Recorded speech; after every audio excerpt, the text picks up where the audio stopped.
audio y el video. Todavía no se Ok. presentan las diapositivas. Ya. Primero presenten y luego hago la presentación. Ya, listo, doctor.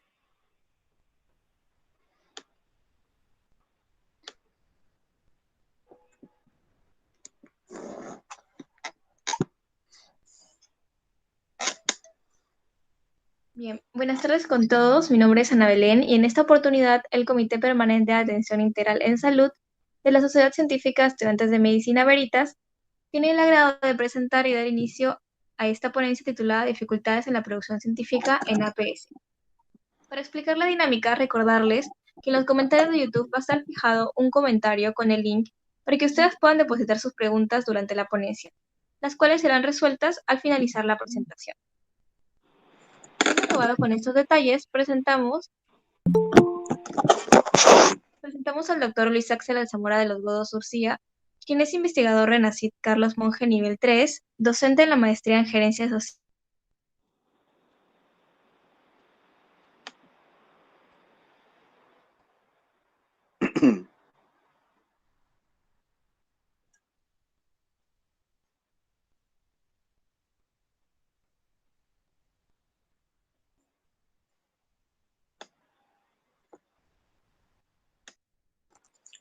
Algo pasó con el audio, creo.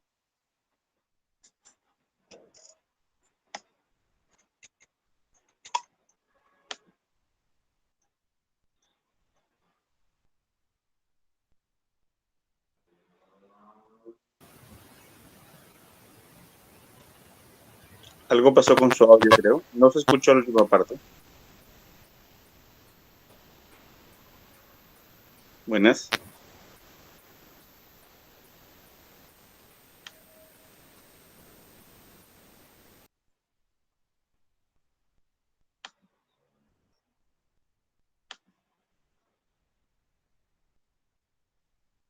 Buenas.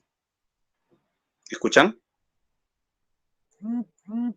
Listo, buenas tardes, doctor. Voy a empezar. Sí, se cortó su última parte. Solamente llegó a decir mi nombre, nada más. Ah, ya. Algo pasó con el audio. Sí. Sí, creo que se fue.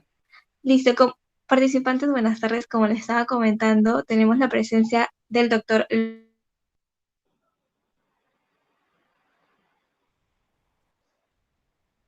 a nivel 3. Él también es docente en la maestría en Gerencia Social en la PUCP, autor de 12 libros en salud publicados en Estados Unidos, PhD en Public Health University of Miami, docente de doctorado en la Universidad Nacional Mayor de San Marcos, docente de la maestría de salud pública con mención en epidemiología en la Universidad Nacional de Federico Villarreal, editor asociado de la revista Salud, Sexualidad y Sociedad, y docente de medicina humana en diferentes universidades. Bienvenido, doctor. Puede comenzar con su presentación. ¿Cómo están? Buenas tardes. Bueno, el tema que me convoca hoy día no es otra cosa que hablar un poco de investigación en APS. Cuando hablamos de este tema, estamos hablando de una situación que ha venido aquejando al problema de la investigación en general en todas las áreas. Y no es por lo menos descuidada también el área de la atención primaria de salud. Y cuando hablamos de las dificultades en las APS, ¿no? De poder hacer una investigación o producción científica aquí, hablamos de diferentes barreras que se interponen para poder hacer investigación. La mayoría de las ciencias médicas y ciencias clínicas han estado organizadas en dirigir las investigaciones a nivel hospitalario, a nivel de patologías, a nivel de institutos, pero la atención primaria no siempre ha sido bien ponderada, bien vista y bien financiada. Como vemos aquí en este gráfico que es fundamental, la atención primaria de salud tiene tres ejes fundamentales. El primero es la atención al primer nivel, haciendo la aproximación al máximo a la población sin barreras, permitiéndole el acceso a los servicios primordiales, a la atención primordial, con la finalidad de hacer la parte preventiva promocional. En ese sentido, señores, en lo que es la atención hay un componente clínico, un componente de gestión, un componente comunitario. Sin embargo, la docencia es otro elemento fundamental, ya que no hay APS si no hay docencia. La atención primaria de salud se fundamenta en la docencia, tanto en a niveles de estudiantes de pregrado posgrado y también en la formación profesional continua.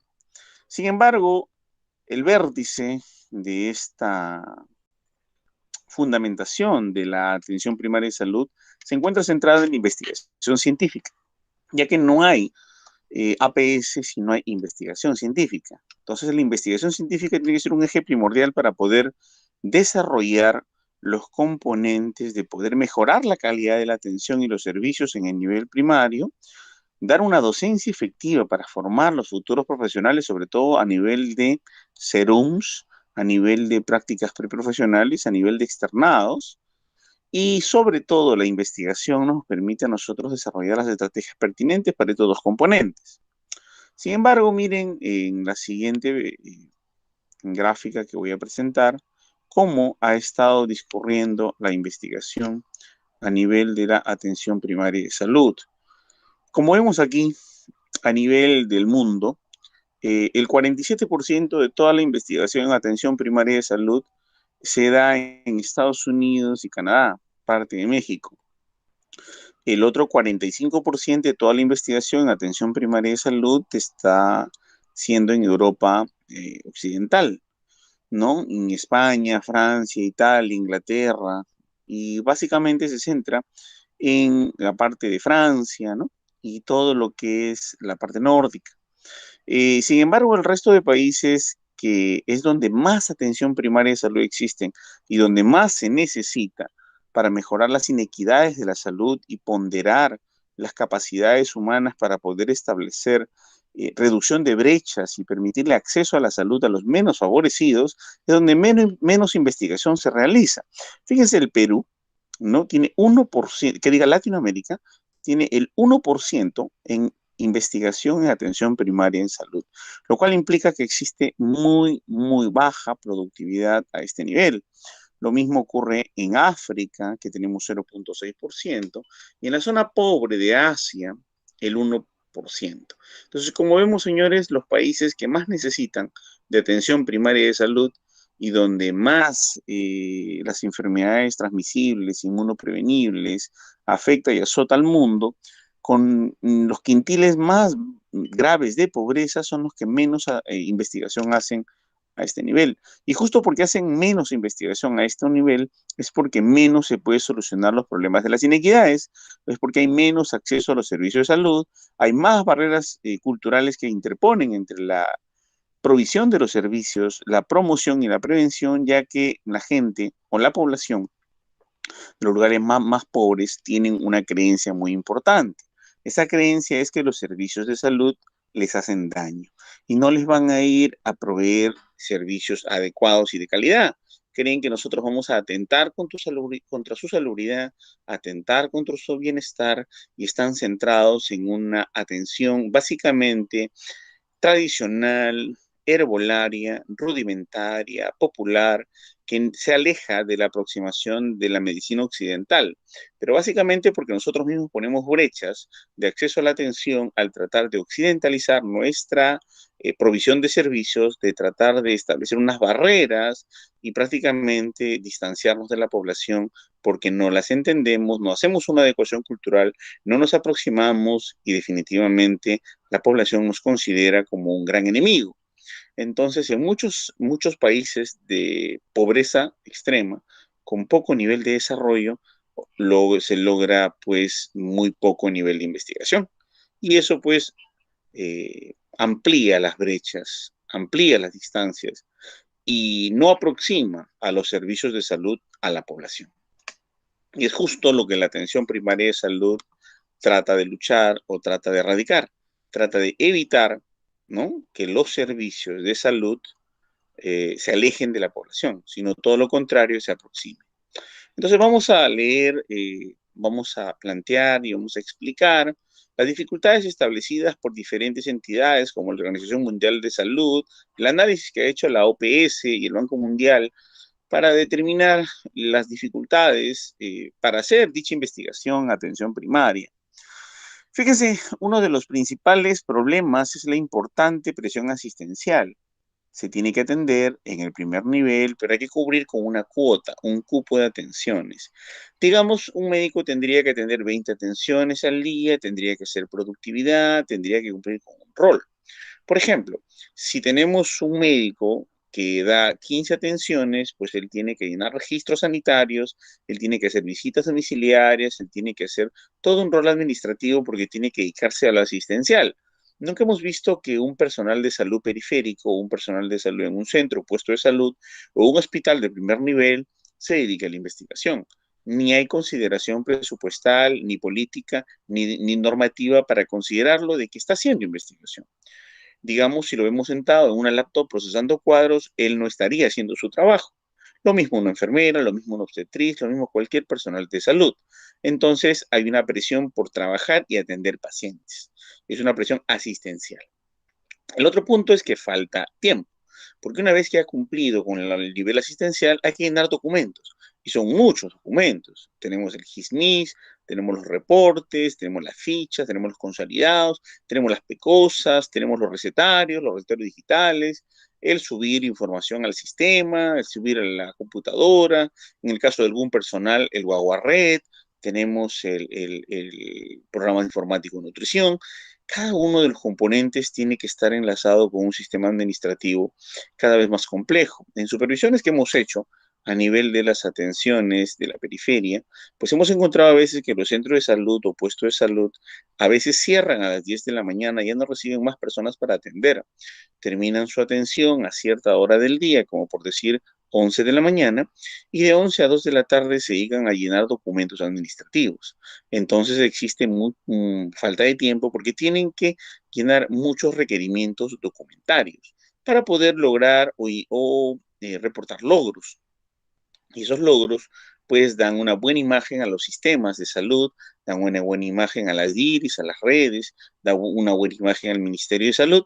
Sin embargo, en cuanto a tasas de indicadores, pues estamos, como saben ustedes, ya desde muchos años en uno de los más bajos indicadores de a nivel del mundo.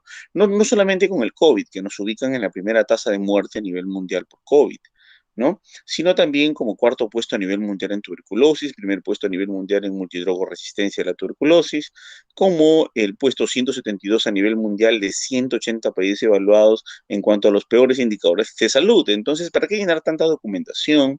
¿Por qué esa falta de tiempo? ¿Para qué llenar tanto registro y cumplir con la formalidad si vamos a estar dentro de los peores países del planeta en cuanto a indicadores de salud? Y ahora en COVID, pues nos demuestra que también estamos en los peores. Entonces, obviamente, al parecer, cumplir administrativamente, atender asistencialmente, no es la salida para poder mejorar nuestras enfermedades preventivas promocionales a nivel del primer nivel de atención, que son justo las que impactan en la mayor mortalidad.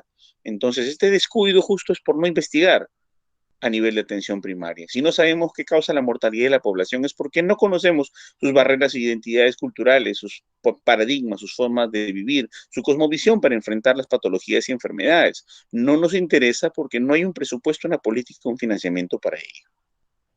Entonces, otra gran barrera que nosotros encontramos es falta de conocimiento de la metodología. Yo le hablaba pues en un centro de salud que estaba haciendo un seminario de docencia a un grupo de colegas que por qué no se hace investigación científica. Una respuesta fue bien interesante. Miren, hemos luchado para que en la especialidad nos bajen de tesis o investigación solo para proyecto y que nos consideren especialistas solo con proyecto. Y entonces ahora nos dan especialidad solo con un proyecto de investigación, porque tenemos muy pocas capacidades.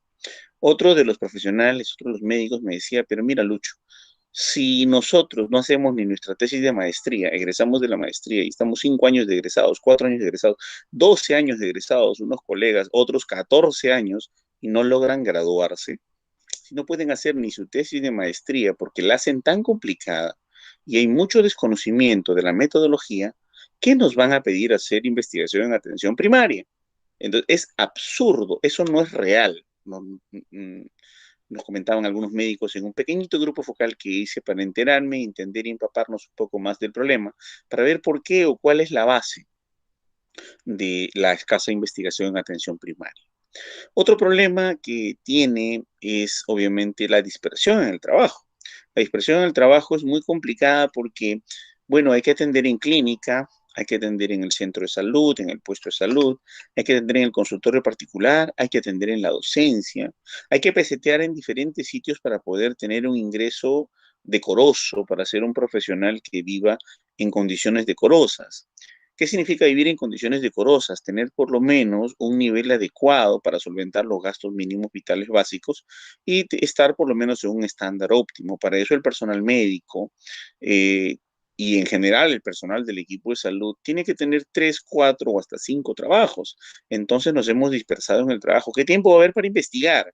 Y si no tenemos tiempo para investigar, no sabemos por qué se mueren, no sabemos por qué rechazan los servicios, no sabemos por qué no se pueden prevenir enfermedades, no sabemos por qué pueden enfrentar a través de ciertas estrategias que el ministerio brinda de forma efectiva las enfermedades. ¿Por qué la población no participa? ¿Por qué rechaza los servicios? Si nosotros no investigamos por qué no se adoptan las medidas que se dan para evitar la muerte o la enfermedad, nuestro trabajo en los servicios de salud simplemente es por cumplir una función administrativa.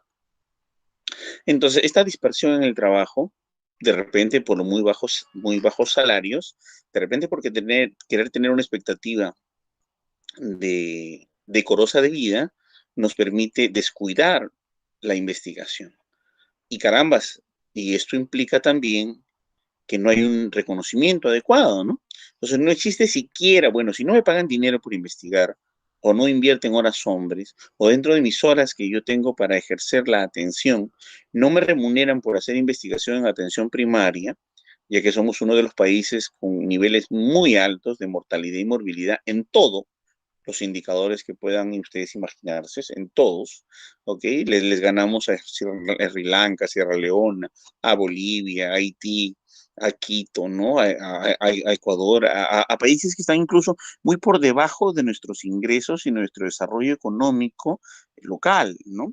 Nuestro desarrollo económico nacional, países que están muy por debajo, tienen mejores tasas de morbilidad, menores tasas de morbilidad y menores tasas de mortalidad que nosotros y mejor manejo de la prevención y de las enfermedades. Y peor aún, pues obviamente con la pandemia, que prácticamente nos ha demostrado que somos ineficientes en el manejo de las estrategias para combatir las epidemias, a pesar del enorme esfuerzo que hacen los profesionales de la salud para poder enfrentarla. Sin embargo, señores, si no hay un reconocimiento, por lo menos, si no es pecuniario, al menos como reconocimiento, eh, no se va a ejercer nada. Entonces, si no hay objetivos de la gestión en atención primaria, si yo no hago una investigación y no me promueven, entonces no es de interés. Si no hay valoración adecuadamente entre los baremos de productividad, tampoco se va a considerar. Si no existe en una carrera profesional que contemple los puntajes, ¿no? Y los rendimientos a nivel de investigación, por ejemplo, hay una carrera que se llama ingeniería administrativa, que hace mucha investigación. Hay otras carreras que potencian mucho la investigación, como biotecnología, por ejemplo, o por decir, ingeniería biomédica, que potencia bastante la investigación. No hay carreras de la ciencia de la salud con la especialidad pertinente que potencia la investigación. Y si es así, son una isla que no tienen un muy buen reconocimiento, ¿no? Si me reconocieran, estuviera dentro de las políticas y con esa investigación me promocionaran, quizá pudiera haber un mejor resultado. Esto, por ejemplo, ha sido bien visto por la SUNEDO, ¿no?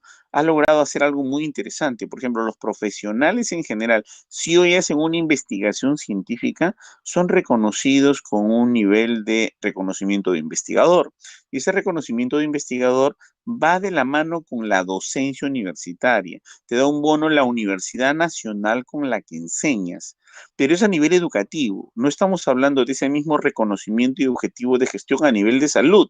Entonces, no hay una priorización, un enfoque de promoción de la investigación en el primer nivel de atención, por lo tanto, hay un enorme desinterés por ello. Salvo que una persona que trabaja en un centro de salud, un médico, un profesional que trabaje a nivel de un puesto en atención primaria, un hospital, ¿ok? Trabaje en la docencia universitaria para que le sirva recién, pues, hacer investigación, pero no como investigación para la atención primaria per se.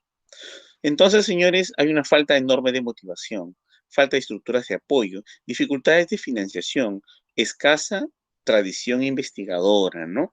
Hay muy buenos médicos, muy buenas enfermeras, muy buenas obstetrices, muy buenos profesionales de la salud que hacen muy buenas acciones, pero no podemos decir que hay una trayectoria de grandes investigadores que dejen una escuela acerca del avance de la investigación. Pero para esto, estas principales dificultades de la investigación en atención primaria, como les comentaba, se basa fundamentalmente en la falta de tiempo, ausencia de motivación y otro componente adicional que es la falta de formación y recursos, ¿no?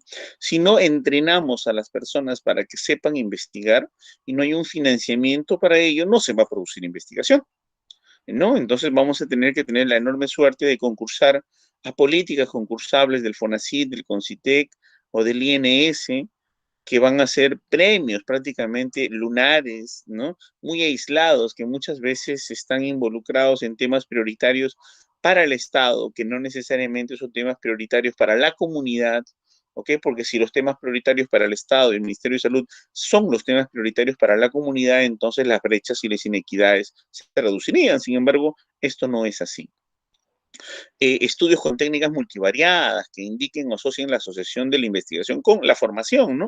O sea, ¿qué capacidades te han dado en las universidades para poder investigar, ¿no? Y esa incentivo de la investigación a través del trabajo con unidades de docentes y equipos de alumnos para promover la investigación a nivel de atención primaria. Mira, lo hay en biología molecular, lo hay a nivel de las partes clínicas, lo hay a nivel de corazón, investigación en cardiología, y casi la mayoría de las investigaciones se potencian en especialidades.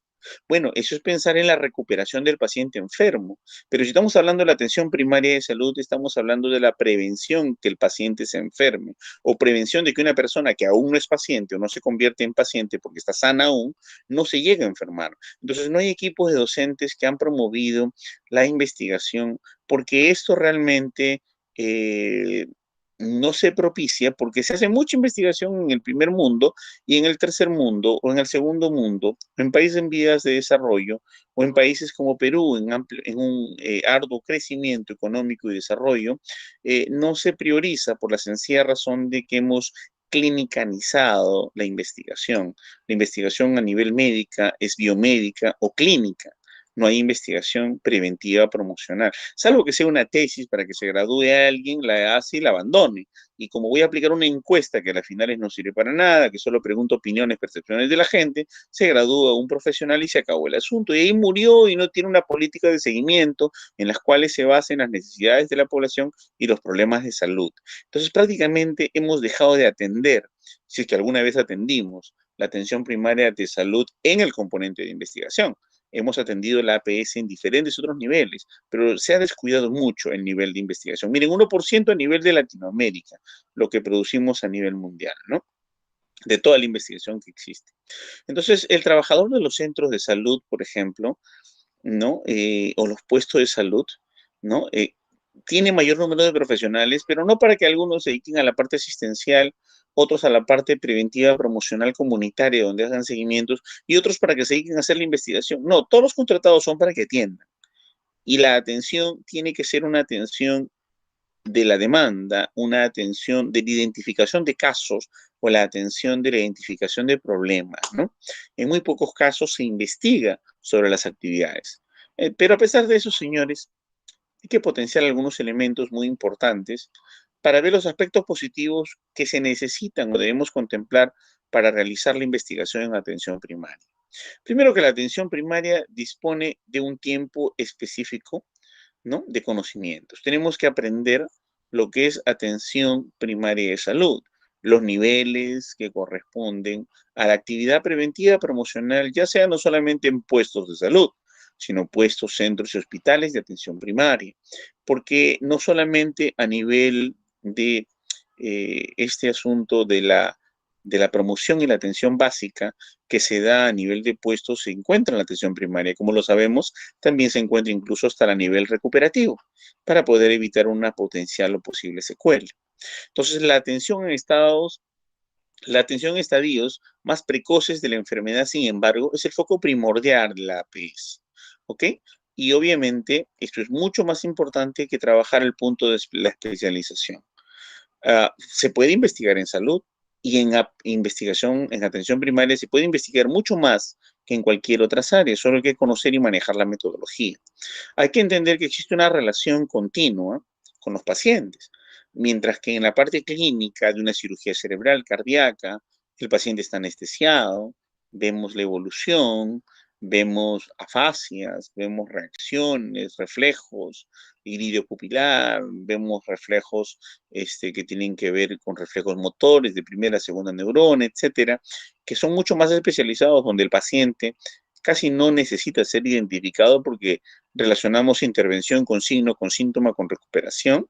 Aquí sí hay una relación continua con el paciente como persona, como individuo, como un ser y un humano sujeto de derecho y como un ser consciente y hablante, considerado como un individuo básico para la existencia de la sociedad, no solamente como un número de historia o como un paciente con cáncer de, o como un paciente con la enfermedad de. Acá incluso es la persona sana que aún no se enferma y tenemos que evitar que se enferme. Es el niño que tiene el nombre completo y el apellido completo del centro educativo tal que tiene parasitosis y que debemos evitar que le dé anemia. O sea, estamos personalizando la atención y no despersonalizándola como en un nivel clínico más avanzado que no contempla lo que la APS sí contempla. La situación de privilegio, señores, de estudiar de forma natural la enfermedad. Cuando nosotros hemos visto la evolución del COVID, ¿no? Hemos visto que la gente ha muerto en sus casas y se ha quedado en sus casas aisladas y se ha quedado en sus casas y se ha muerto. Cuando uno entrevista a los familiares reportan el día a día de cómo este paciente ha sufrido en su casa la agonía del COVID. Hemos podido observar la historia natural de la enfermedad, hemos podido observar cómo ha ido evolucionando esto y gracias a eso se ha podido lograr mejores estrategias de intervención, de promoción y prevención y recuperación. Y esos son los pilares para que no se agraven las mortalidades en los diferentes otros niveles. Entonces, por lo menos vemos la historia natural de la enfermedad, porque hay gente que va a rechazar a lo mejor todo nivel de atención, cualquier tipo de medicamento, cualquier tipo de tratamiento por sus propias creencias, y no lo podemos obligar a ello. Sin embargo, sí podemos acompañarlo, podemos entenderlo, podemos conocerlo, podemos identificarlo, ofrecerle ayuda, hacer una triangulación con su cosmovisión, ser amigos de la partera, del promotor de salud, de el vigía comunitario, establecer redes necesarias para tener una conexión y una aproximación a las personas de la comunidad para que nos acepten como parte de y poder intervenir y prevenir la muerte. Conocer la historia natural de la enfermedad, si bien es cierto, es vital, pero prevenir la muerte es la esencia de la existencia de una profesión de la salud, especialmente la medicina. Sí, también en una investigación en atención primaria tenemos mayor facilidad para el acceso a la población.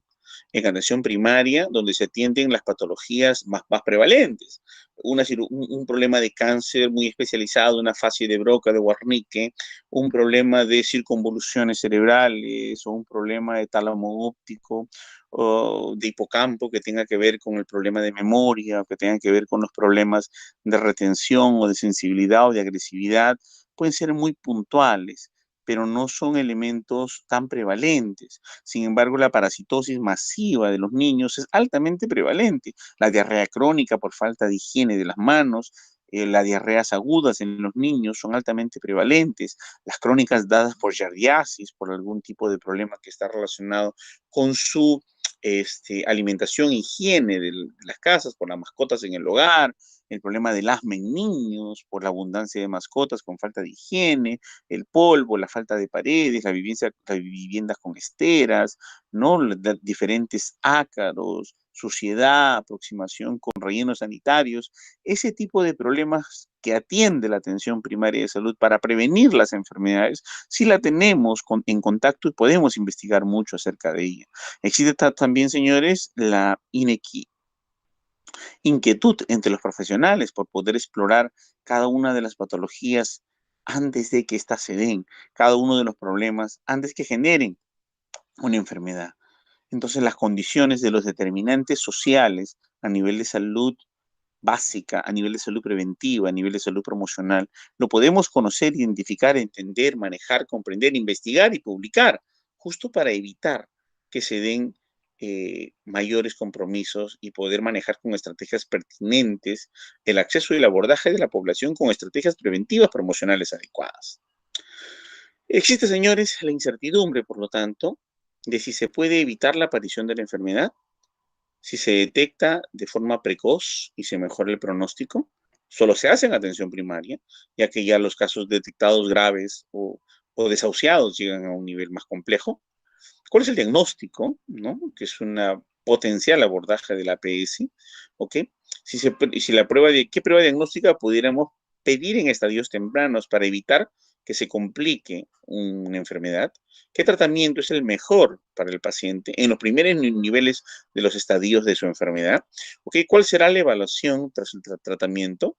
¿Ok? Necesitamos referir y transferir todo, pasar a un nivel de mayor complejidad todo. Hay cosas que se pueden manejar en la APS, en la atención primaria de salud.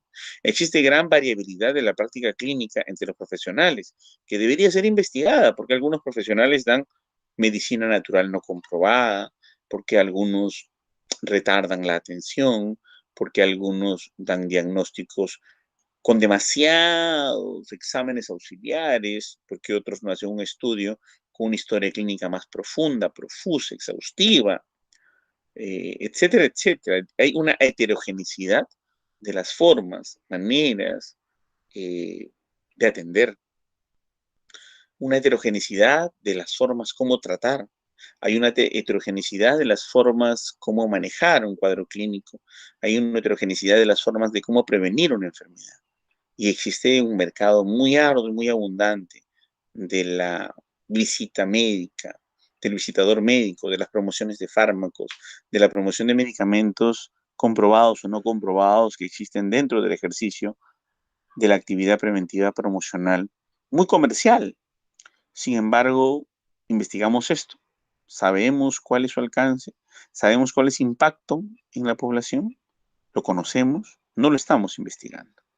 O investigando como investigación científica, investigando con fines de hacer una publicación.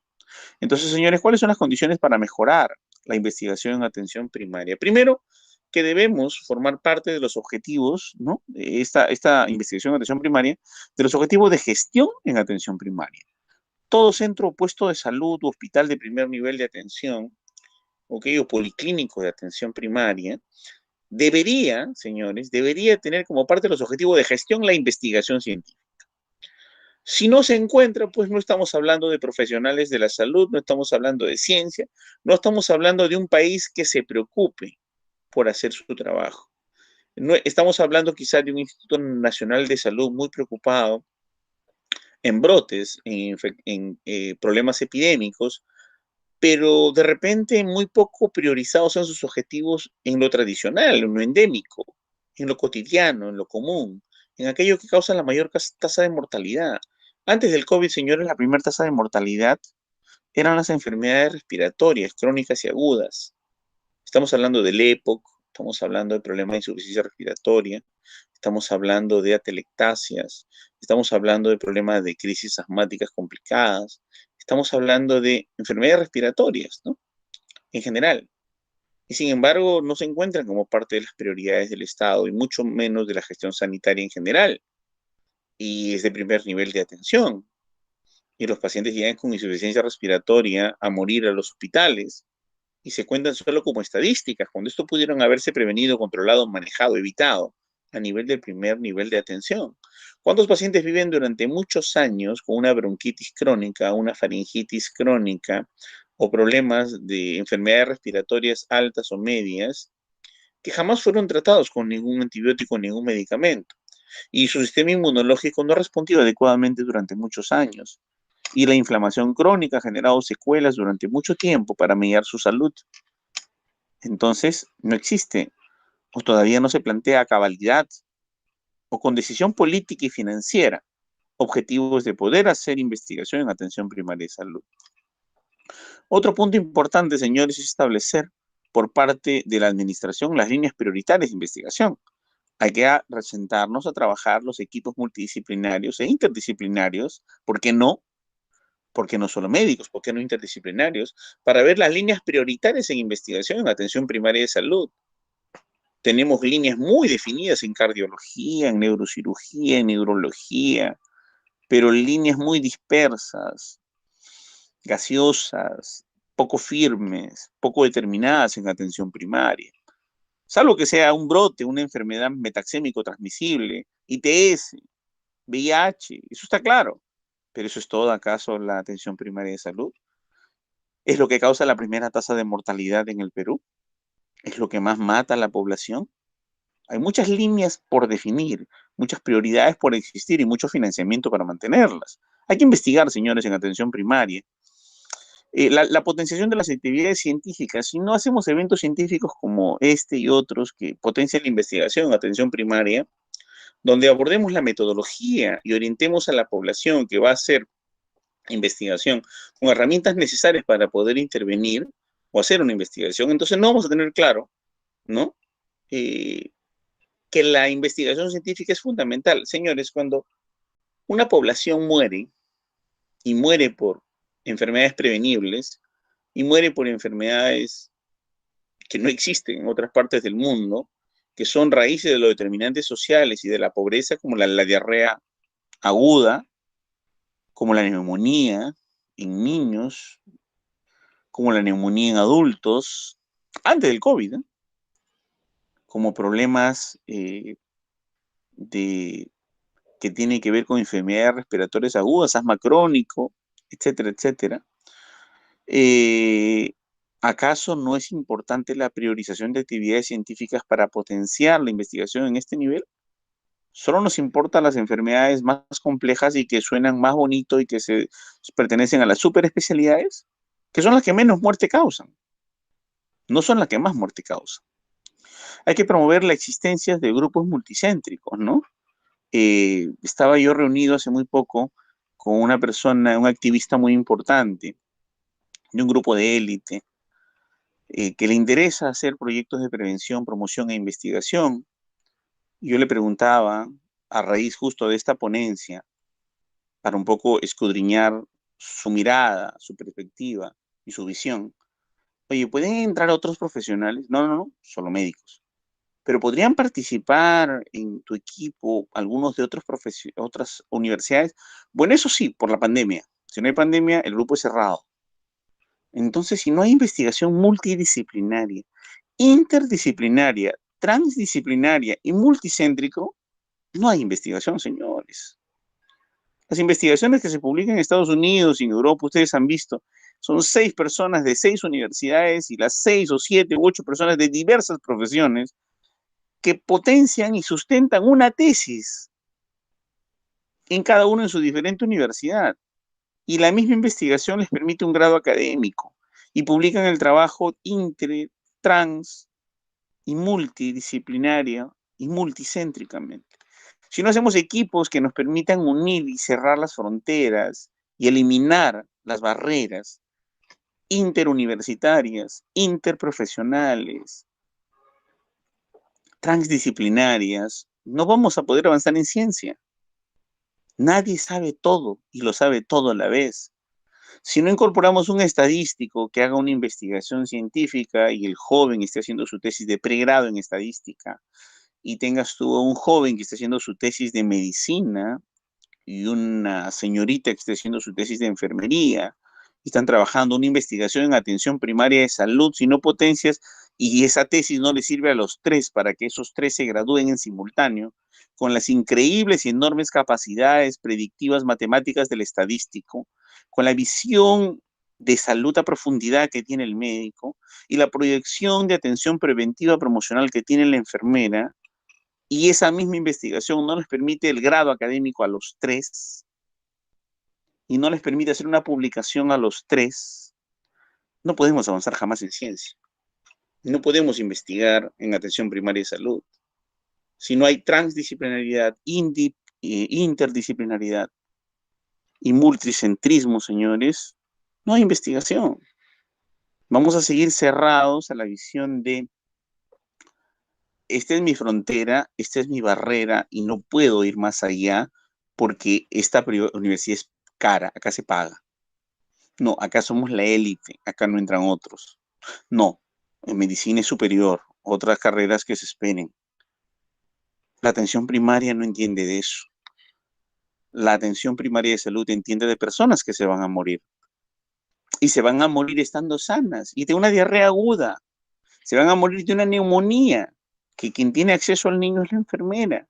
Quien puede recetar el medicamento es el médico. Y quien puede procesar cientos de datos es el estadístico. La investigación en atención primaria es prioritaria para la vida. Y en este primer nivel, si no sabemos por qué se mueren, de qué se mueren y cuáles son determinantes sociales por lo cual la población se muere, y estamos ubicando las vergonzosas cifras tan malas a nivel mundial, entonces no podemos hacer nada para solucionar un problema que no conocemos. Si no conocemos las causas que están atrás de la mortalidad y el desapego y la falta de adherencia de la población a nuestras formas de atender y tratar la enfermedad en sus niveles iniciales, y el desapego de la población para poder adherirse a las estrategias preventivas promocionales para evitar enfermarse, pues no vamos a poder hacer nada. Vamos a ver siempre solamente mirar a la población morirse con una evolución de la historia natural de la enfermedad. Y Perú sería uno de los únicos países del mundo, si es que no hay otros, donde podemos estudiar la historia natural de la enfermedad, observar la diarrea y ver cómo un niño se muere por diarrea. Eso no pasa en ninguna parte, ni en Sri Lanka, o cómo un niño se muere de neumonía.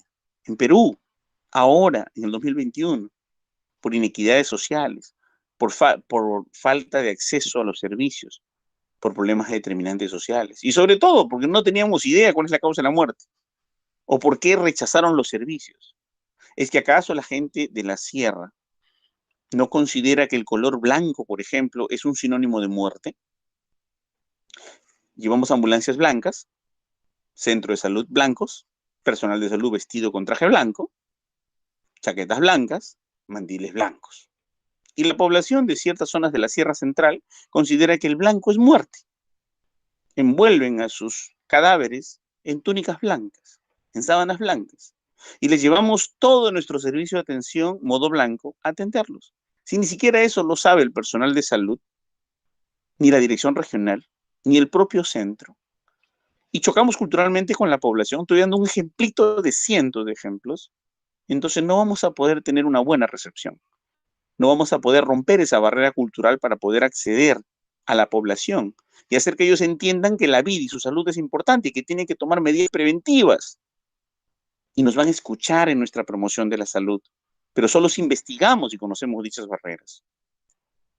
Señores, hay que incentivar a los profesionales de atención primaria profesionalmente, formativamente y económicamente.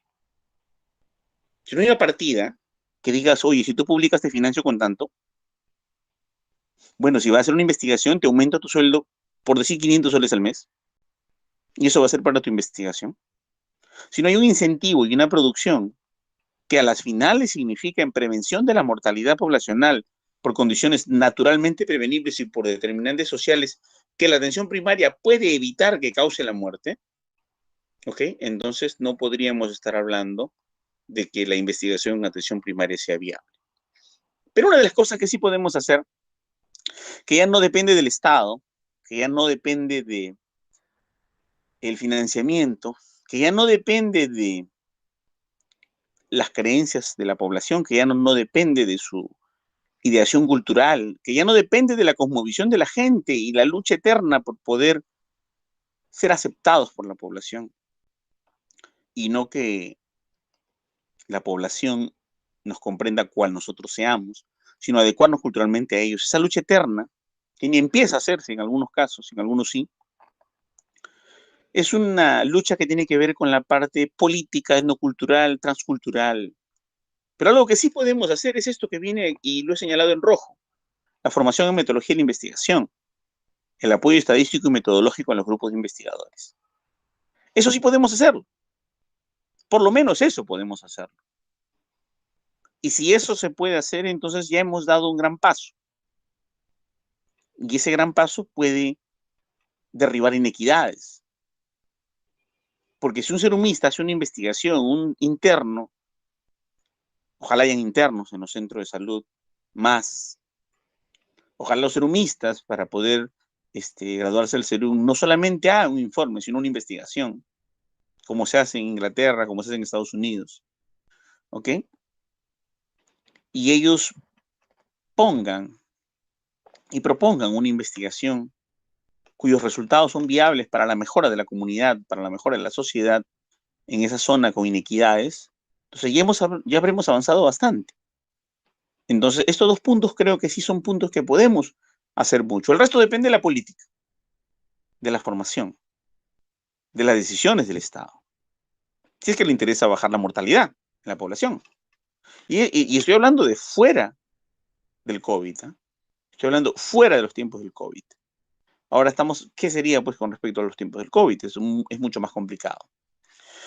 El otro, proporcionar tiempo dentro de la jornada laboral para realizar la investigación. Por ejemplo, tú tienes 5 días de atención de 8 a 1 de la tarde, ¿no?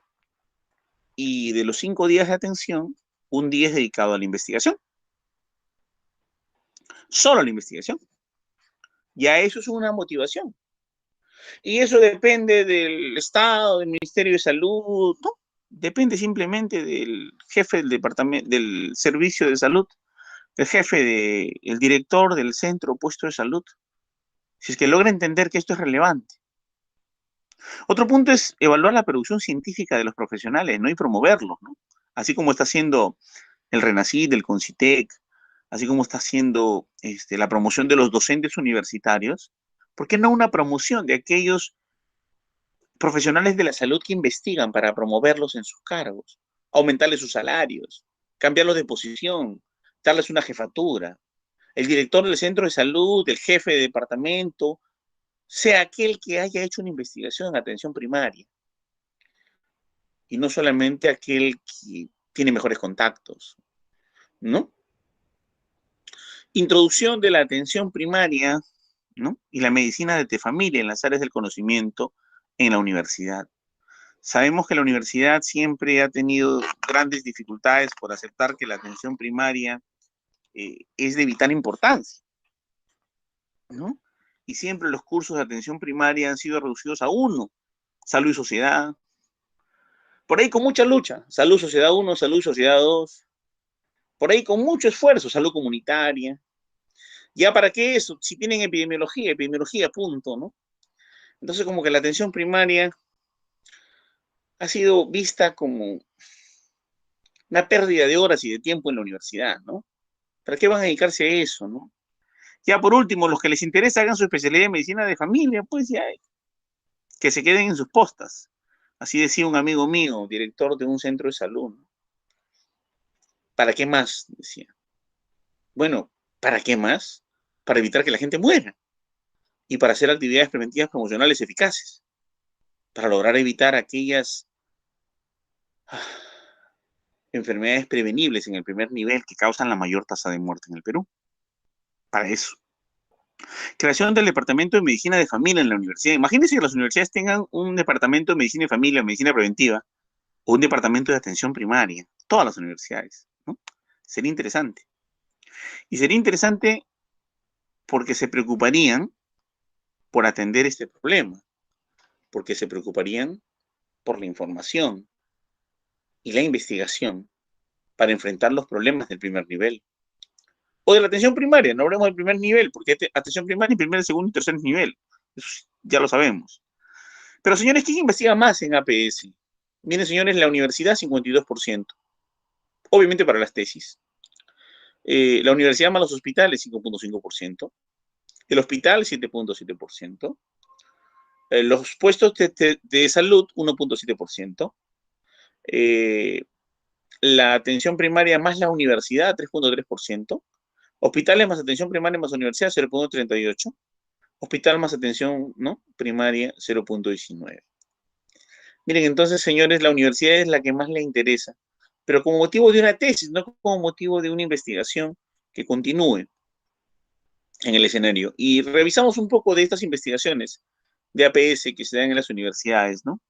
Básicamente son cuestionarios de opinión acerca de alguna enfermedad básica, sobre el dengue, sobre calidad de los servicios que se brindan en un centro de salud o puesto de salud, que también se le trata el médico, quien no. Son elementos importantes.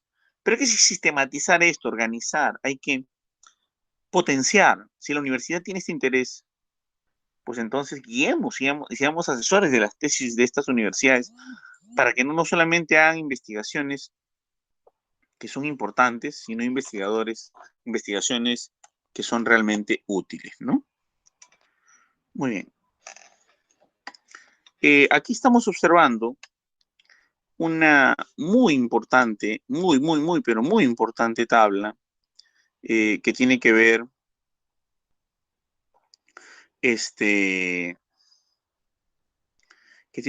acerca de la investigación y la comunicación, ¿no? Cuando nosotros hablamos de la investigación en la atención primaria de salud, pues esto tiene que estar llevado de la mano, señores, de la comunicación. Cuando nosotros analizamos un marco teórico, el estado de la cuestión, del problema y de la hipótesis, ¿no? Para hacer un plan de investigación, pues la comunicación que tenemos que hacer es una revisión bibliográfica de artículos científicos, ¿no? Y esto es muy importante porque si esa comunicación se da, va a permitir hacer un proyecto o una propuesta. Pero esto va de la mano del diseño de la investigación. Y el diseño de la investigación va a generar un proceso de investigación. Ya en el campo, esto va a generar informes parciales de documentos de trabajo. Cuando yo hacía una investigación hace muchos años con Cayetano Heredia, más o menos en el año 94, 93, cuando nos financiaron nuestra primera investigación, UPCH, ¿no? La primera. Íbamos avanzando en la investigación y hacíamos informes parciales, ¿no? Y publicábamos esos documentos a medida que avanzábamos con la investigación.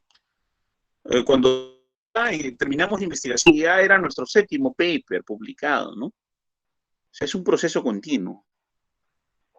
Se informaban casos, ¿no? Cortes, ¿no? Comunicaciones cortas. La puerta ya la investigación lista, ¿no? Y bueno, en este proceso de investigación, a las finales, cuando ya concluye la investigación, tienes resultados de la investigación. Y esto generalmente tu informe final. Ya estamos hablando de artículos en revistas Cuartil 1, Cuartil 2, o tu tesis publicada, no en la biblioteca de la universidad, sino en ProQuest, en Science Direct, ¿no? Para ProQuest es muy sencillo gestionar que te publiquen tu tesis. Bueno, tienes que pasar el rigor de control de calidad de tu tesis también, ¿no? Eso es cierto. Así no seas de la misma universidad y la universidad no tenga un contrato directo con ProQuest para publicar tu tesis, se puede hacer si es que tienes una tesis de calidad. Le pregunto yo a mis alumnos, oiga, ¿y por qué no han publicado su tesis? No, profe, ahí nomás. Pero mándenla a ProQuest y se investigan más, profe, ¿no? Entonces como que dudan un poco de la calidad y de la formación, de sus resultados, ¿no? Dudan incluso de la metodología. Y esto es por la falta de formación continua en investigación. Y este resultado de investigación genera un debate científico, ¿no? Y un replanteo de problemas, genera nuevas preguntas de investigación. Y estas permiten publicaciones y replicaciones, cartas al editor. Oiga, señor, lo que usted ha encontrado, pues, es interesante, tiene un aporte muy bueno. Pero yo encontré otra cosa y me parece que usted se ha equivocado, ¿no?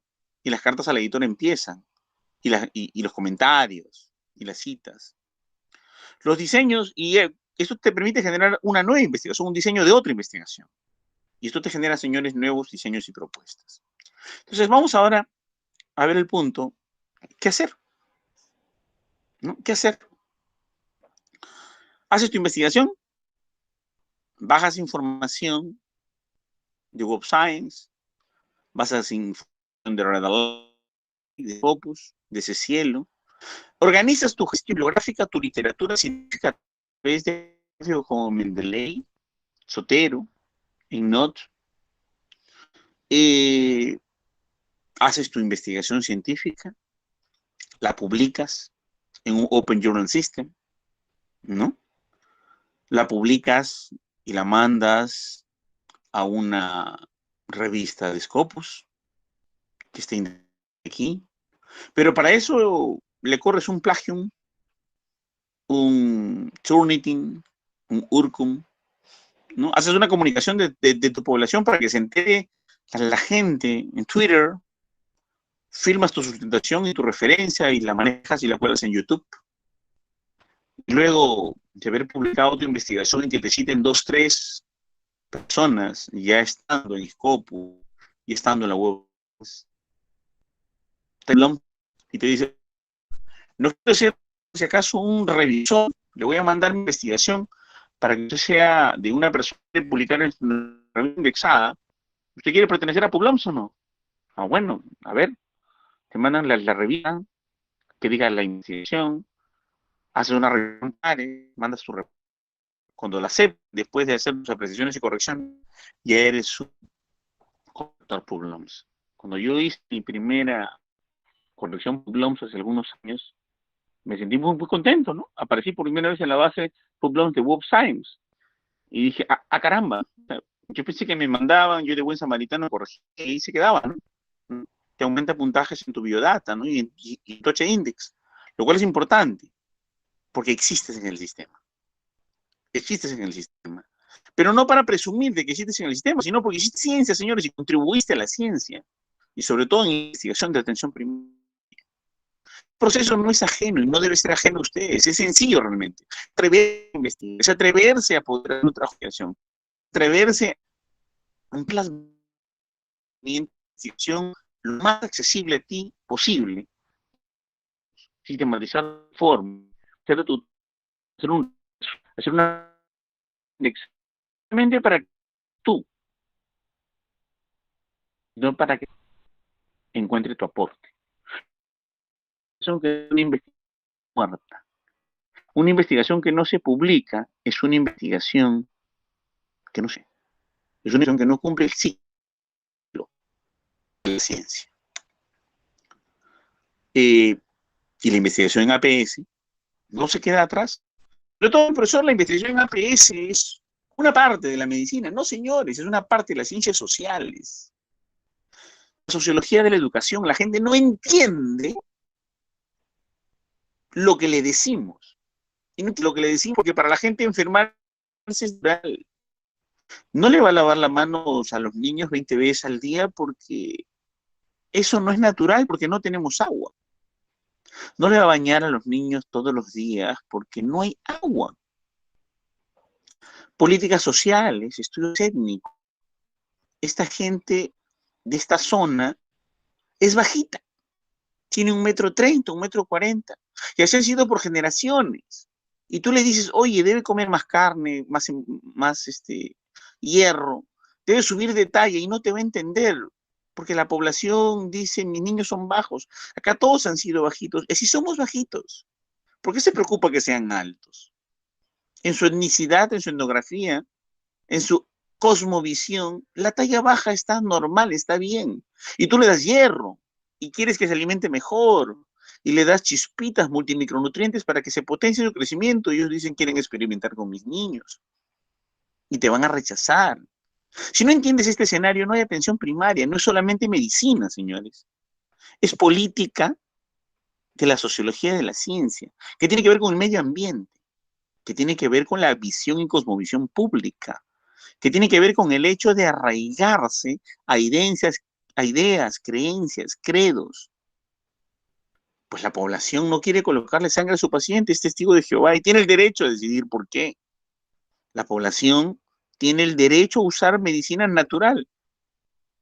Pero ¿sabe acaso la población que ese medicamento natural tomado todos los días tiene liofilizaciones naturales de componentes y fármacos que le van a producir cirrosis y problemas hepáticos que le pueden causar enfermedades? No lo sabe. ¿Cómo llegamos a ellos? ¿Cómo les hacemos entender y conocer esto? La demografía, la forma como se hacen los estudios de familia. Soltera, casada, viuda, divorciada. Caramba, qué complicado. En el Perú, qué complicado el estado civil.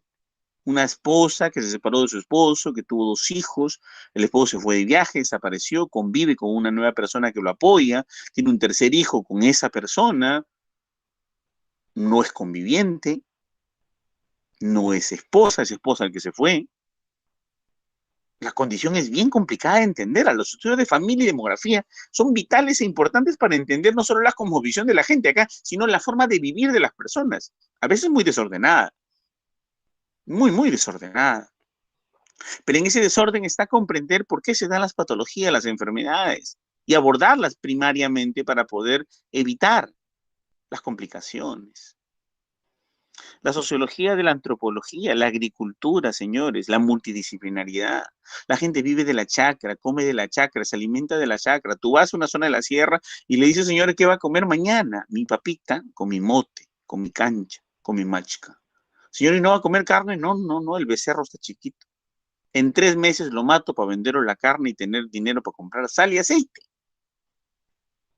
Pero señor, ¿usted no va a comer carne? No, no. Pero sí come huevitos, sí, los domingos. ¿Cómo le vas a exigir hemoglobina? ¿Cómo le vas a exigir talla alta? ¿Cómo le vas a exigir ciertas condiciones? Porque vive de la agricultura, vive de la crianza del ganado. Y si tú le vas a decir que se coma su ganado, la gente no va a vivir. Entonces, ¿cómo entender esta situación de la población donde lo único que come es carbohidratos todos los días de su vida y toda su vida y alimenta a sus hijos con carbohidratos y viven con carbohidratos? ¿Cómo enfrentar esto? ¿El gobierno le va a comprar carne todos los días? ¿Cómo trabajar estas inequidades, señores?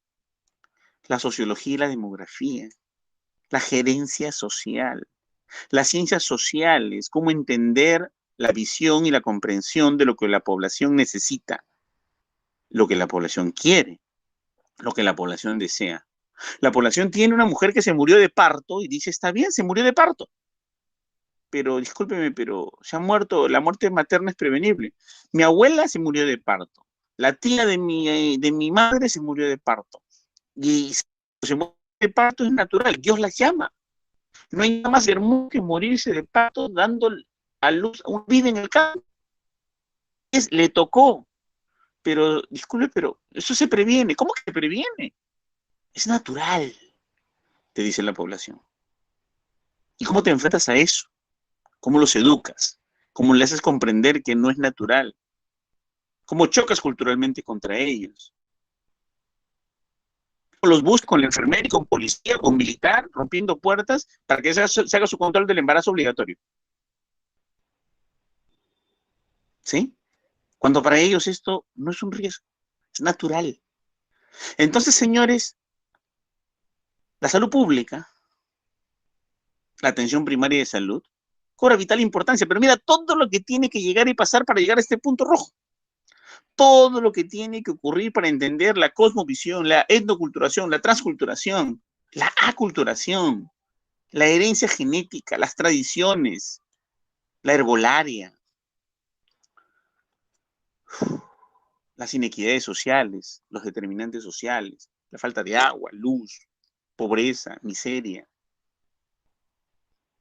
viviendas cerca a rellenos sanitarios, falta de servicios básicos, falta de dinero, subempleo, desempleo, 60% de la población con desempleo o con subempleo, empleo no conocido. ¿Cómo vamos a pedir entonces una salud para todos? Por eso que es vital, señores, hacer investigación en atención primaria. Seguimos.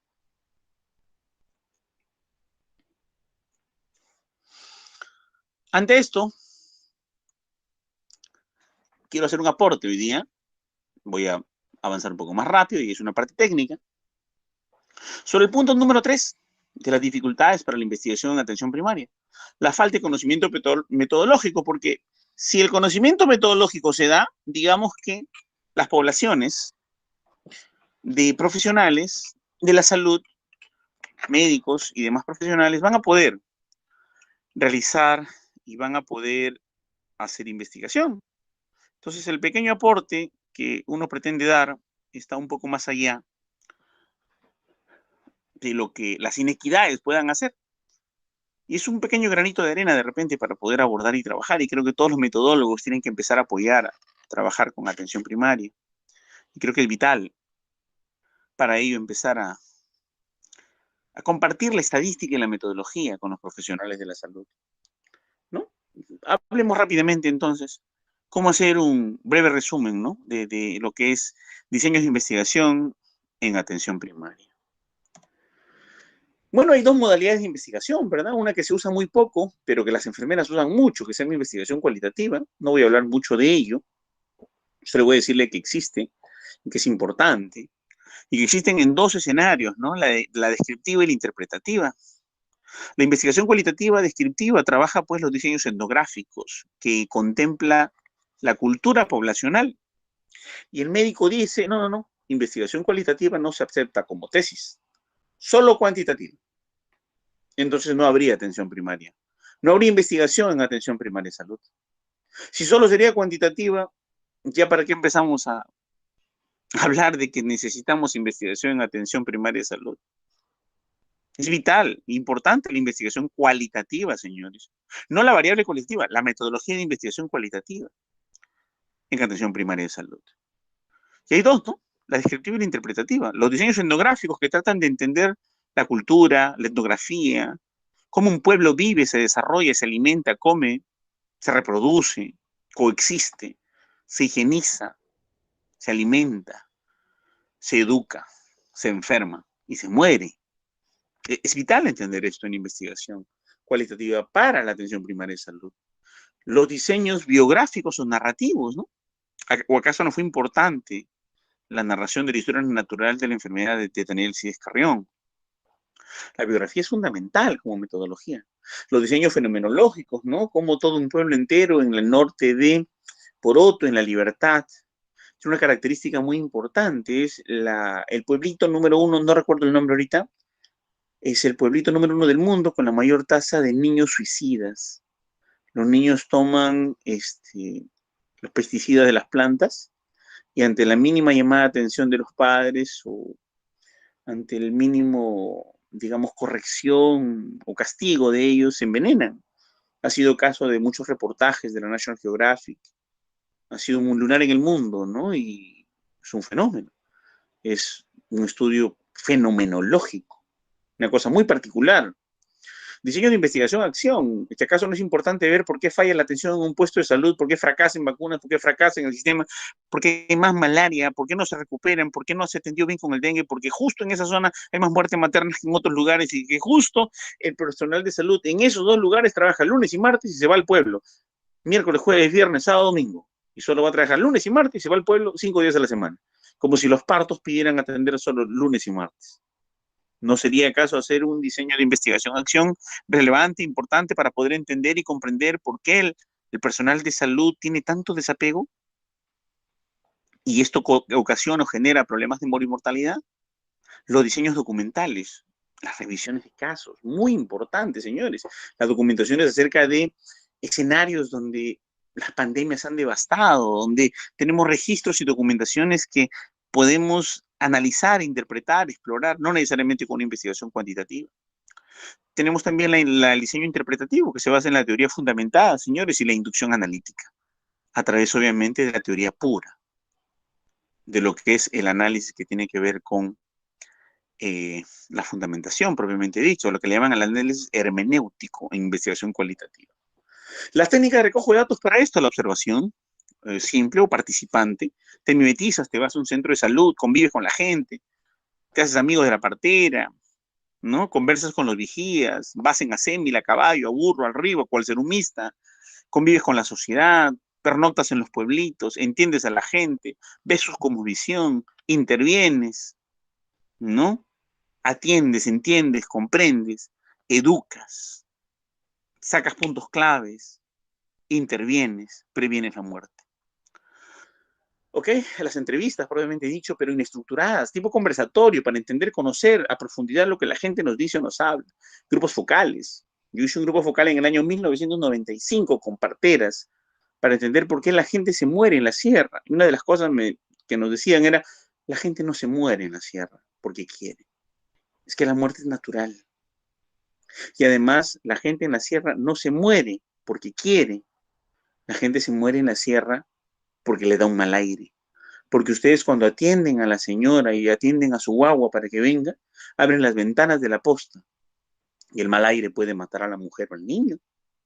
En su casa de luz abrigadito, todo cerrado, con la leña, caldo de gallina, bien atendido. La gente no quiere, las mamás no quieren, los esposos no quieren que sus hijas que van a dar a luz o sus mujeres que van a dar a luz y los niños que vengan se mueran de un mal aire, porque aquí hay mal aire, señores. Imagínate, ¿Cómo nos vamos a imaginar nosotros eso en APS? Haciendo un cuestionario, una encuestita semiestructurada, ideada en el escritorio, desde nuestra visión biomédica. ¿Cómo vamos a entender eso, comprenderlo siquiera? No hay forma. Análisis, el descubrimiento, la codificación, ¿no? Lo que es la interpretación. Y obviamente de contenido y de discurso. Esto se hace a través con programas tipo Atlas-T, Ethnograph, se hacen con programas tipo NVivo, NewtEast, ¿no? Programas que lo que hacen es crear redes semánticas, hacen crear discursos escritos, narrativos, para poder organizar sistemáticamente en redes semánticas explicativas con nodos para poder interpretar y conocer. Es científica, es la parte inductiva de la investigación. La parte deductiva de la investigación es la que viene, ¿no? La metodología que todos conocemos y la que más queremos, la cuantitativa, señores. Aquí voy a ponerme los lentes porque está un poco chiquito.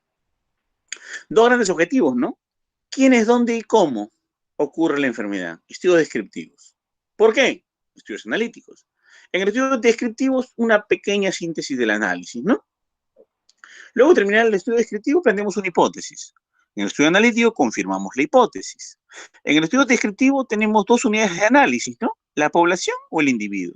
Si hacemos un estudio poblacional, tenemos estudios ecológicos, como el estudio de 1968, que permitió determinar que la vacuna vía oral del Congo belga originó 1 millón de pacientes que tuvieron una enfermedad extraña de inmunodeficiencia, inmunosupresión, que le llamaron el virus de inmunodeficiencia simia mutado en el año 1968, ¿no?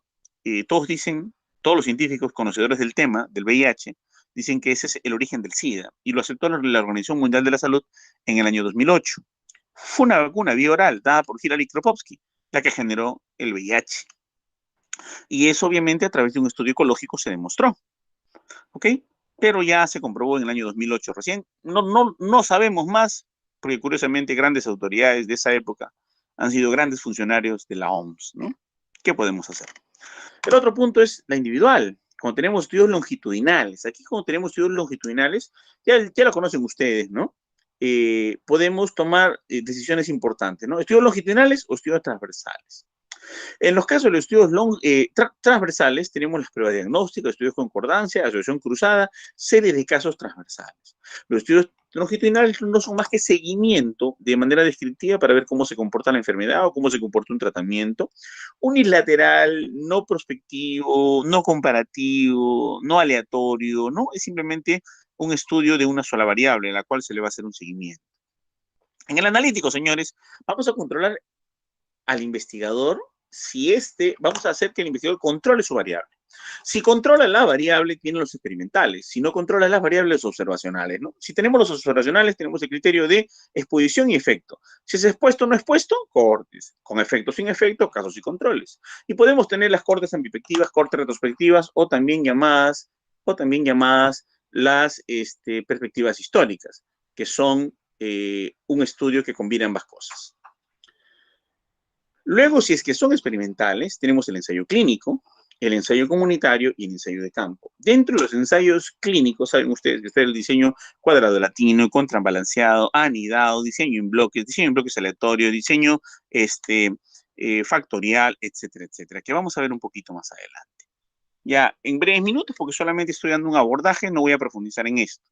Ya quise y presenté lo que debería presentar, que es lo más relevante en esta conferencia. Pero, señores, los fundamentos para los diseños de investigación en la atención primaria de salud, fíjense, son dos. Primero, la validez interna y externa. Primero, tenemos que tener un buen instrumento realizado, en cualitativo o en cuantitativa. Ya, me olvido de lo cualitativo, que es todo un proceso diferente, es una lucha, una pugna. 11 de cada 10 universidades peruanas no aceptan investigación cualitativa para medicina, por lo tanto, murió la atención primaria de salud. No hay forma, ¿ok? Ya se hará después, ya se verá cómo se incorpora. Pero bueno, rescatando la investigación cuantitativa en atención primaria de salud, tenemos que tener en claro dos cosas, ¿no? La validez interna y la validez externa. La validez interna no es otra cosa que tener un cuestionario semi-estructurado, con preguntas abiertas o cerradas, o de preferencias cerradas, bien diseñado. Y para eso hay que ver que las preguntas representen lo que deban representar, y al repetirse, tengan repetibilidad y encuentren los mismos hallazgos. O sea, que un instrumento sea válido, que esté bien hecho. Y la validez externa es que la muestra sea homogénea, representativa, ¿ok? Y aleatoria. Con la homogeneidad, sin comentarios. 8 de cada 10 tesis en el Perú en salud no mantienen la homogeneidad. Por lo tanto, no valen las tesis. Porque si no hay homogeneidad, hay factores confusores enormes. Y las inferencias científicas no sirven. Entonces, la validez externa, asegurarla, ¿no? Obviamente, a través de la validez de la conclusión estadística. Para eso necesitamos poblaciones homogéneas. Y luego aleatoriedad y luego al azar. Los objetivos de la investigación tenemos que ver si tenemos que tener una estrategia manipulatoria, o sea, trabajar con lo que es experimentos, ¿no? Tenemos el experimental, el cuasi experimental y el estudio de caso único. Para estrategias asociativas, ¿no? El comparativo, el predictivo, el explicativo. Para estrategias descriptivas, el observacional y el selectivo. Vamos a hablar rápidamente de esto. Miren, con diseños experimentales, acá tenemos 3 grandes modelos. La estructura de los tratamientos, la estructura del control y la estructura del error. Si nosotros vamos a ver, por ejemplo, la estructura de los tratamientos, tenemos 2 modelos, el estudio factorial y el estudio sencillo. El factorial si es anidado o si es cruzado. Cuando hacemos un estudio factorial significa que vamos a medir 2 o más tratamientos experimentales para lograr un efecto posterior. Acá tenemos un experimental clásico, ¿no? Por ejemplo, un diseño completamente aleatorio, un diseño de bloques aleatorios, un diseño cuadrado latino. El diseño cuadrado latino, saben ustedes, es para evitar que un sesgo, una variable contaminante, una variable confusora, una se controle. Imagínate, pues, que no se asegure la validez externa y tú te metas 3 variables intervinientes, 4 variables intervinientes. Yo he visto tesis que dice variables intervinientes, 11 variables en el listado. Yo digo, y todavía se atreve a ponerlas. Y las lista. Y tiene 11 variables intervinientes, o sea que deberíamos hacer 11 diseños cuadrados latinos, se queda sin muestra, su estudio no sirve. Mal diseño. O sea, si no se sabe investigar en APS, las conclusiones van a ser, pues, terriblemente fundamentadas, ¿no? Tenemos, pues, obviamente, los diseños de parcela dividida, tenemos el diseño jerárquico, ¿no? Y tenemos los diseños multinivel, ¿no? Que básicamente se basan en el análisis del error múltiple, pero también tenemos diseños multinivel trabajados en estructuras de control, ¿no? Entonces, obviamente, esta secuencia lógica de poder hacer un buen diseño experimental en APS, no solamente, señores, a nivel de cirugía cardiovascular, a nivel de cirugía cerebral, sino en atención primaria de salud, también es relevante, ¿no? Por ejemplo, el Croton-Licheri y la sangre de grado dadas para reducir el problema de ¿cómo se llama este asunto del cuello uterino? Eh, la clamidia en el cuello uterino, ¿no? En el primer nivel de atención, hay una tesis muy bonita. O la leche materna y la reducción de la shigelosis, ¿no? Muy, muy potentes. Estudios de primer nivel de atención, señores, de atención primaria. Y de primer nivel de atención incluso, ¿no? Los diseños de caso único, tenemos diseños básicos de reversión, de no reversión, básicos como el intraserie, el mixto, el de reversión como el simple compleja, el de no reversión como los intraseries, interseries y mixtos, ¿no? Y así vamos hablando ya de los comparativos, tenemos retrospectivos, en función de la variable independiente, ¿no? El diseño de cohorte retrospectivo. En función de la variable dependiente, diseño de casos y controles. Tenemos luego los transversales, ¿no? En los transversales, por ejemplo, el DST, el de cohorte transversal, ¿no? El DGN, por ejemplo, que es un diseño muy conocido, que es el diseño de grupos naturales, etcétera. Pero este es el que más conocen ustedes, los prospectivos longitudinales, ¿no?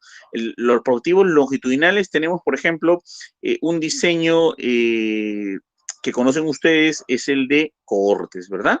El diseño de cohortes, o diseños también llamados de cohortes prospectivas, ¿no? Porque hay cohorte retrospectiva, cohorte ambifectiva, cohorte transversal, etcétera, etcétera, ¿no? Y todas las variaciones que pueden haber de las cohortes. Mire el manejo de los diseños que se debe tener. Si no se sabe esto, ¿cómo se va a empezar a investigar en atención primaria, ¿no? O sea, y hacer pues una encuesta de opinión. Bueno, usted piensa que el cepillo de dientes es bueno, usted piensa que bañarse es bueno, y todavía con escala de 5, ¿no?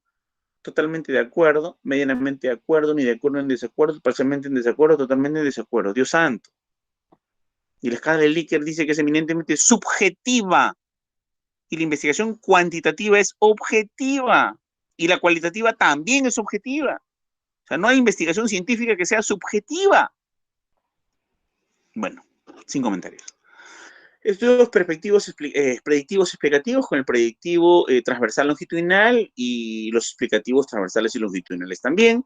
Luego podemos hablar aquí de los estudios observacionales, ¿no? Por ejemplo, el diseño puntual ideográfico multidimensional, el diseño de seguimiento ideográfico multidimensional, el diseño puntual no motético multidimensional, etcétera, y toda una variedad. Los estudios selectivos, por ejemplo, el diseño selectivo probabilístico transversal, el diseño selectivo probabilístico serie temporal, el diseño selectivo probabilístico longitudinal, el diseño selectivo probabilístico de cohorte secuencial, o también llamado de serie temporal, o también llamado intrasujeto, ¿ok? O de serie temporal. Miren cómo podemos tener una diversa posibilidad de diseños, pero sin diseños solamente tiene que estar acompañado con sus decisiones estadísticas adecuadas, ¿no? Si tenemos una población o dos poblaciones, una población, intervalo de confianza, prueba de hipótesis, más de dos poblaciones, igual prueba de hipótesis, intervalo de confianza, ¿no? Y si tenemos una sola muestra para hacer un estudio correlacional con la prueba de bondad de ajuste de Bonferroni, por ejemplo, si la variable de tipo cuantitativa, nosotros vamos a utilizar la prueba T-Student y la prueba normal Z como raíz de la prueba de Kolmogorov-Smirnov para las variables continuas. En el caso de una variable cualitativa, por ejemplo, si es dicotómica, ¿no? Que tiene dos categorías, una prueba binomial, ¿no? La prueba binomial que todo el mundo sabe y la ha usado para descartar homogeneidad o para mantener la homogeneidad de la población, o si es de tres categorías, como por ejemplo la prueba de chi cuadrado, pero básicamente aquí la de Mantel-Hansen, ¿no? En cuanto a las características de las variables cualitativas o categóricas, tenemos dos grupos, ¿es independiente o pareada? Si es independiente o pareada. Si es independiente, la prueba de chi cuadrado simplemente. Si es pareada, la prueba de chi cuadrado de McNemar, ¿no? Tres o más grupos. Independiente, la prueba de chi cuadrado. Pareadas, la prueba de Cochrane, la famosa Q de Cochrane. Y así se va complejizando poquito a poquito, pero es una regla de decisiones nada más. No hay por qué tenerle miedo. Hay que aprenderse esta tabla, hay que saber las decisiones, hay que saber qué prueba adecuada se puede aplicar y qué prueba no. La prueba de normalidad de Kolmogorov-Smirnov para datos cuantitativos, por ejemplo, si los datos previenen de una curva normal, o sea, si es población homogénea, si está bien hecho tu trabajo, si tiene validez externa, bueno, y acá pues si cometiste el error y tu validez no es externa, pero tiene una cola a la derecha y una cola a la izquierda, si tiene una prueba para cada uno de ellos, ¿no? Si es dos grupos, si es curva normal, si es independiente o pareada, te estudien pareada. Si es tres a más grupos, independiente, análisis de varianza, o para análisis de varianza para muestras pareadas. Y en el caso de que no respondan a una distribución normal, señores, en el caso de dos grupos independientes, la prueba de Mann-Windley, ¿no? En el caso de que sea pareada, la prueba de Wisconsin. Tres a más grupos independientes, la prueba de Cruzal-Wallis. En el caso de las pareadas, la prueba de Friedman. Solo les muestro nada más el panorama. Esto de acá viene resumido en lo que a continuación voy a mostrarles, ¿no? Obviamente aquí estoy hablando de mi procesamiento que hemos visto anteriormente, pero de manera inversa, ¿no? Dos grupos independientes y relacionadas, con curva normal, sin curva normal, lo mismo, pero intercruzado. ¿No? Con T-Student, la U de Matt-Windley, la T-Student pareada, la prueba de Wisconsin, la NOVA, la Cruzal-Wallis, ANOVA para muestras pareadas y la curva de Freeman, ¿no? Y este es el resumen ya básico como tabla de decisiones, yo así como la tabla periódica de los elementos químicos lo tienen ustedes, yo recomiendo que esto de acá lo impriman, lo tengan, sea un documento de bolsillo, sea una ficha que la lleven siempre para todo lado, y es el que te permite hacer la regla de decisiones de qué pruebas estadísticas, de acuerdo a qué tipo de variable, de acuerdo a qué tipo de diseño vas a utilizar para poder tomar tu decisión estadística y hacer tu tesis, hacer tu investigación, o cualquier artículo científico que quieras hacer a través de un estudio rápido, un pequeño estudio, ¿no? Por ejemplo, si tienes una variable independiente nominal, la prueba de chi cuadrado de Fisher. Una variable independiente nominal de más de dos categorías, el chi cuadrado convencional. Una variable independiente nominal y una dependiente ordinal, un chi cuadrado de tendencia de Matt-Windley. Una variable independiente nominal y una cuantitativa discreta, la Matt-Windley propiamente dicha, ¿no? Una variable cuantitativa nominal independiente y una cuantitativa no normal dependiente, Matt-Windley con log rank, ¿no? Una cualitativa nominal independiente y una cuantitativa nominal dependiente, la prueba de Student, porque es dicotómica, dos grupos, ¿verdad? Y acá tenemos las categóricas de más de dos categorías, así esta tabla de decisiones, por ejemplo, me van a permitir, puede ser un cruce aleatorio, por ejemplo, si mi variable independiente es ordinal de categorías y voy a cruzarla con otra ordinal de categorías, tenemos la prueba de rangos de Spearman o R de Spearman, ¿no? Pero si tengo una variable independiente ordinal de categorías ordinales y una variable independiente cuantitativa discreta, también puedo utilizar rangos de Spearman. ¿Se dan cuenta? Entonces vamos a establecer las posibilidades de cruce de las variables, ¿no? Entre una y otra.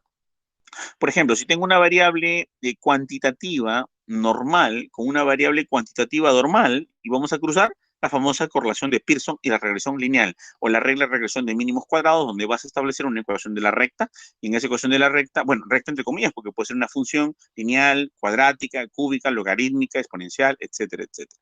Señores, les recomiendo para ser investigadores en APS, no necesitan ser estadísticos, no necesitan ser grandes especialistas, necesitan ser médicos, enfermeras, obstetrices, psicólogos, con las enormes ganas de querer investigar, preocuparse en la población, preocuparse en la gente, evitar la mortalidad y sobre todo para saber por qué se mueren, hay que investigar qué está atrás de la muerte.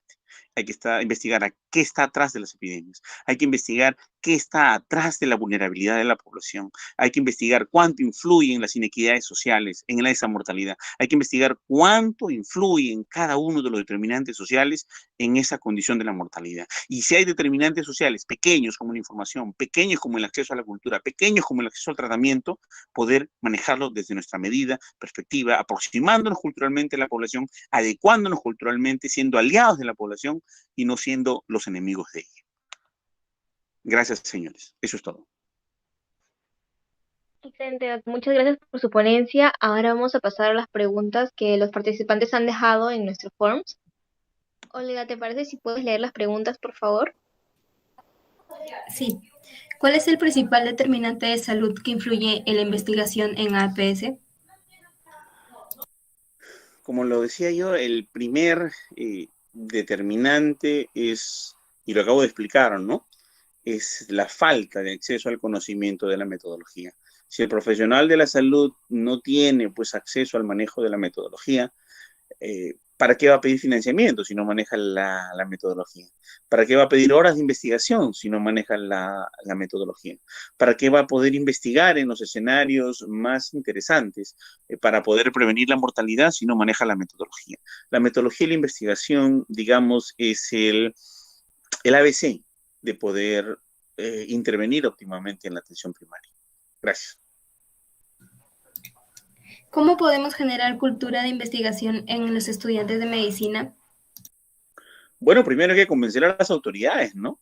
Que la investigación científica no solamente es para hacer investigación a nivel de cardiología, de neurocirugía, a nivel de bypass, a nivel de válvulas de Pudens, a nivel de tratamientos farmacológicos muy complejos, sino también que esa investigación salva algunas vidas con sus resultados y sus aportes, pero las investigaciones que salvan miles de vidas o cientos de miles de vidas son lo que se hacen a nivel del primer nivel de atención, a nivel de la atención primaria de salud, que justo se enfocan en determinantes sociales de la salud, que justo se enfocan en el impacto del conocimiento, en el impacto del acceso a los servicios básicos de la población y al choque cultural que existe entre el profesional de salud, que generalmente es el enemigo público número uno de la población, y la población lo acepta a medida que pasa un buen tiempo, a medida que lo conoce recién, y esa barrera es muy difícil de romper, y como hay una alta rotación, cada vez demora más en romper.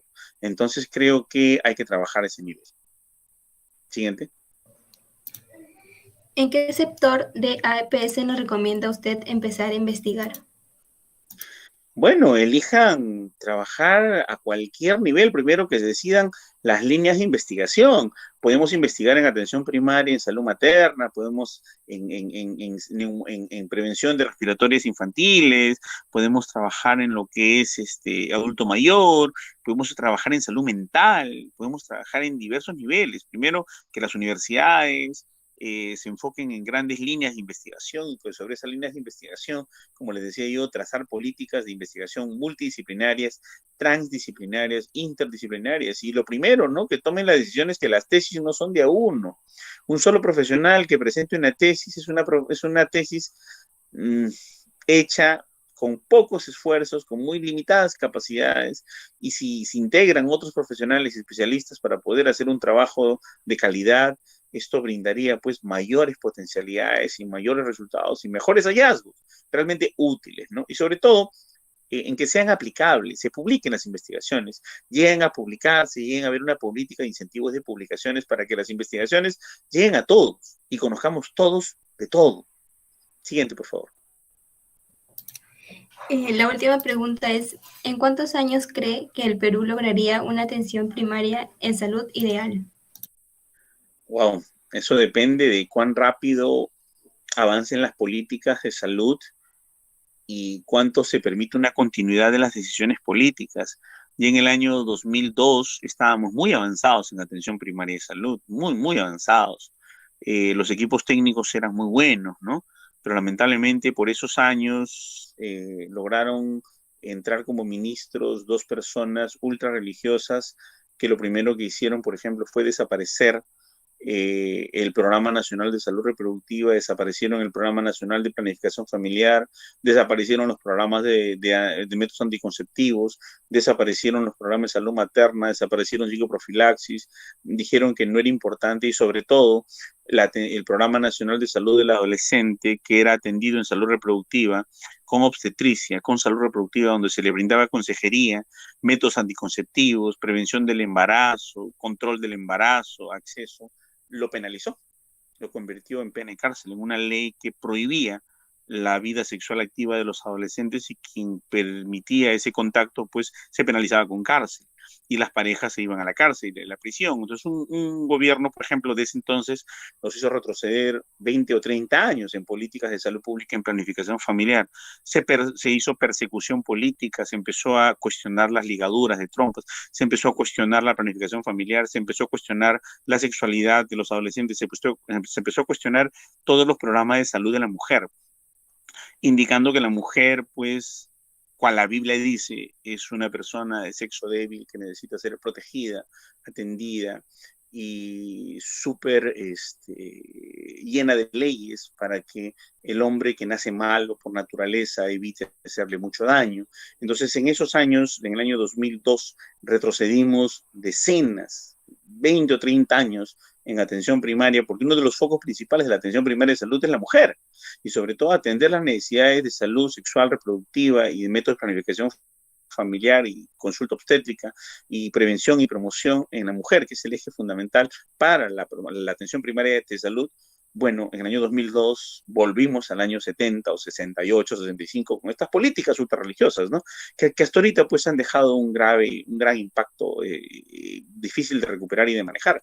Entonces yo no sabría cómo responderle a eso, no sabemos si el gobierno o los próximos gobiernos que entren o los ministros tengan orientación religiosa, ultra religiosa, fanática religiosa, o sean gobiernos muy liberales, muy derechistas, muy potenciadores de la salud, de la atención primaria, o sean muy restrictivos, muy militaristas, muy pecaminosos, muy condenatorios de las vidas libres de la sociedad, de las formas de vivir y cosmovisión de cada grupo mayoritario y minoritario. No lo sabemos.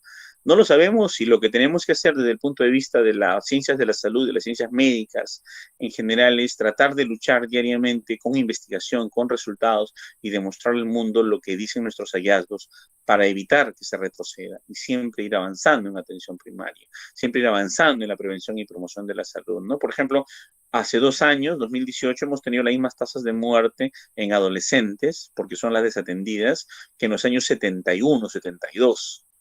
Cuando en el año, algún día, supongo que en 8 o 10 años más, la tasa de mortalidad en adolescentes recién va a llegar a ser como en el año 2001, 2002, ¿no? 8 o 10 años más o menos. O sea, miren lo que hemos retrocedido. Hemos retrocedido enormemente, ¿no? Hoy en día un adolescente que se embaraza decide abortarlo clandestinamente, decide eh, ver cómo soluciona su problema, sabe que no puede ir a un puesto de salud, sabe que no puede ir a un centro de salud, sabe que si lo ve un profesional de la salud es ilegal, que puede ser perseguido políticamente, puede ser perseguido por la ley porque es un adolescente, que tiene que denunciar a la persona que ha abusado de ella, entre comillas, cuando de repente es otro adolescente que es su pareja. Entonces, miren todo lo que hemos retrocedido por decisiones políticas y que lamentablemente no lo sabemos quién será o cómo será. Lo que sabemos es que Perú necesita una política de salud lineal, creciente, permanente, coherente y estable, y cambien lo que cambien los gobiernos, esto ser una línea direccional hacia la mejora de la salud pública de las personas y a la prevención de la mortalidad y a la prevención de la morbilidad y a la seguridad y a la salud de las mujeres, niños, adultos mayores, no al capricho de la religiosidad de algunos que ocupan los cargos y que se vayan bien con sus creencias y logren pues subsanar sus vacíos existenciales y sus creencias cambiando la ley y quitándole la T de cobre a medio Perú, ¿no? Desabasteciendo de métodos anticonceptivos, erradicando programas de salud reproductiva y retrocediendo tantos años en la salud pública, ¿no? Gracias. Listo, doctor Luis. Muchas gracias por su excelente ponencia. Agradecemos su participación. A nombre del Comité Permanente de Atención Integral en Salud de la Sociedad Científica de Estudiantes de Medicina Veritas, agradecemos a los participantes y al doctor Luis Alzamora por su presencia en esta presentación virtual. Asimismo, les hacemos recordar a los participantes que en los comentarios de YouTube está fijado un link para que puedan registrar su asistencia el día de hoy. Y en una hora se pasará en los grupos de WhatsApp el link del post-test. Muchas gracias. Gracias, ha sido un gusto. Hasta una próxima oportunidad. Hasta luego.